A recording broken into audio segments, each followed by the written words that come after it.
To survive in the equestrian wasteland, you need to be smart about using all of the old pre-war stuff to your advantage. Everything from buildings to medicines to weapons to food to technologies is going to greatly improve your chances of staying alive. The most basic piece of technology that you're going to come across is a terminal. Terminals come in all shapes and sizes. Most of them are small enough to fit on your desk and have a built-in screen and keyboard for typing. However, some terminals can be much bigger. They usually call those servers because they serve a lot of smaller terminal screens on their network. Now, terminals were a pretty new thing when I was a young mare. They made a lot of things easier, like being able to store whole libraries of books, or sending messages back and forth to family who live far away, or keeping a diary, or writing a book about surviving in a post-apocalyptic wasteland. You know, the important things.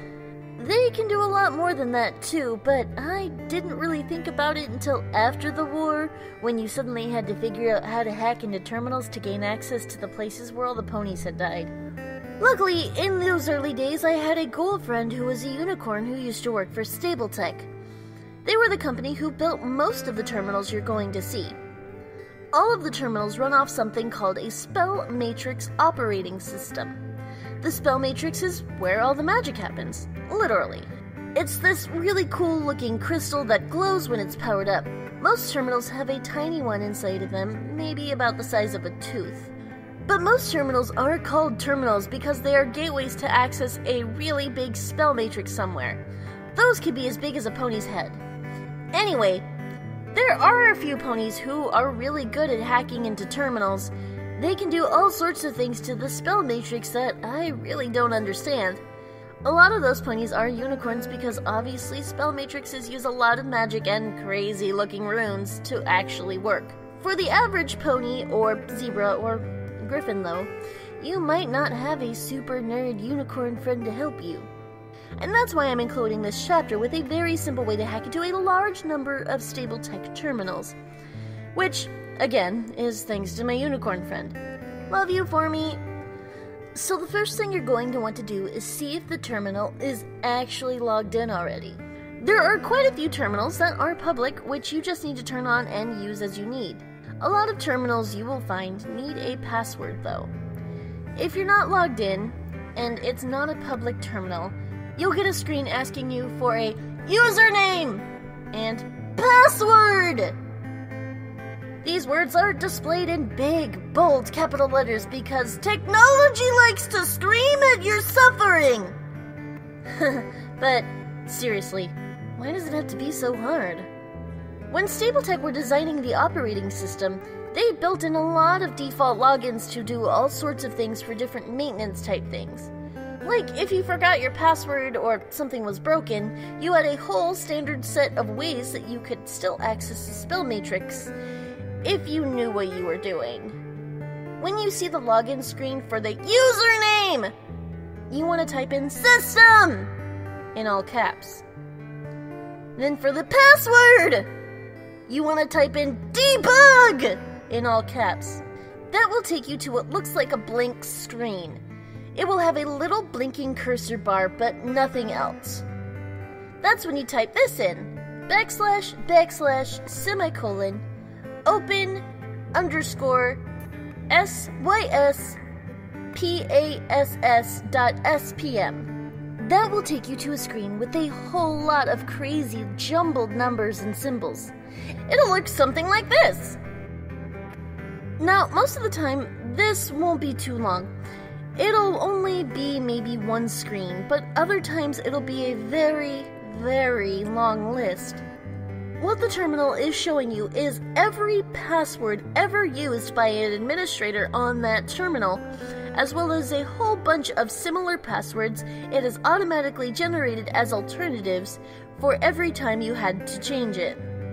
Most of the passwords were pretty simple because no pony outside of SkyBolt could remember all of the weird administrative backdoors because they weren't all written down anywhere. And if any pony told you about them, you could get fired. But now, literally everybody got fired by bombs and stuff, especially me. So, it doesn't really matter anymore. Now the tricky part is picking out which password is right. If you choose a password from the list, you're going to get an answer that says how many letters were correct. So if your password was trotting, but you choose sweeping, the terminal would tell you 3 of 8. Then you only get 3 more tries to get it right. If you select the wrong password 4 times in a row, the terminal will lock with the // open _ syspASS.spm thing won't work anymore. So if you make 3 wrong guesses, you want to just turn off the terminal completely, then boot it up all over again to get the list. You may have to try this several times before you get it right. The terminal will also generate the administrator list randomly, so you might get a different looking screen every time, depending on how many administrators had ever logged into that terminal. Once you select the right password, you'll be taken to the main directory as one of those admins, so you'll be able to do all sorts of cool stuff. This method of hacking a terminal will work with most StableTech terminals that aren't locked out. It might not work with a really fancy or customized terminal though. Also, Formy told me about another kind of terminal you might run into on a very rare occasion. Instead of the green StableTech ones, you might see a terminal that glows bright blue, made by a company called EAST Corp before the war. They didn't really make terminals for the public though, so you might only bump into one in an army base or factory. Anyway, if you do see one of them, do not try the above method because it isn't going to work. They use this integrated magical processor operating system thingy that doesn't work like the StableTech ones. They still run on spell matrices basically, but there is all these complicated differences inside of the crystal that are way too advanced for basically any pony to understand. If you're the kind of pony that is nerdy enough to understand, then you probably don't need this chapter. Oh, another thing though, if you're from a stable or have a pip-buck, do not try to plug it into an EAST Corp terminal with the little connector cord. Apparently they use 2 different magical spectrums to work, so if you don't have a specialized adapter, something might explode or set you on fire. If you or the terminal are on fire, then there's a really good chance you won't be able to hack into it.